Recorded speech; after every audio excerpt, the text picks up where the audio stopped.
நீர் வழங்குறதுக்காக 1/6/2026 காவிரி நீர் வழங்கல் திட்டத்தின் மூலமாக நம்ம சோதனை ஓட்டம் செஞ்சு அதில் கண்டறியப்பட்ட குறைகள்லாம் திருத்தி 7/6/2026 நிலம் ஒதுக்கீடு செய்யப்பட்ட அனைவருக்கும் நீர் வழங்கியிருக்கும்.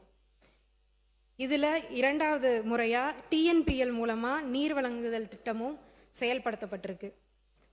குடித நீர் நம்முடைய இண்டஸ்ட்ரீஸ் மினிஸ்டர் சொன்னாங்க, குடித நீர் நாங்கள் கொண்டு வந்து கொடுத்துட்டோன்னு சொன்னாங்க. கிட்டத்தட்ட ஒரு 90 நாளையில் அவ்வளோ பெரிய திட்டத்தை நிறைவேற்றக்கூடிய நல்ல அமைச்சர் தான். ஏன்னா நாங்கள் ஏற்பாடு செய்யாமல் அந்த குடித நீர் நீங்கள் 90 நாள் அங்கே கொண்டு வந்திருக்க முடியாது. இன்னும் பொன்னண்ணையாரை பற்றி நம்முடைய அமைச்சர் சட்டமன்ற உறுப்பினர் சொன்னார். பொன்னண்ணையார் டேமை உருவாக்குனதே கலைஞர். அதுவும் காவிரியிலிருந்து கொண்டு வந்து தண்ணி கொடுக்கணும்னு சொல்றீங்க. காவிரியிலிருந்து தண்ணீர் கொடுத்தோம்னா அதனுடைய வரைபடம் பூலோக வரைபடம் பார்த்தீங்கன்னா அந்த மணப்பாறை பகுதியில் ஒரு பகுதி மட்டும் தான் தண்ணி பாயும். எல்லா இடத்துக்கும் தண்ணி போகிறதுக்கு வழி இல்லை. இதெல்லாம் கடந்த கால உண்மை. நீங்க 90 நாளைக்குள்ள எல்லா வசதியும் செஞ்சு கொடுத்தா ரொம்ப சந்தோஷம் தான், மகிழ்ச்சி.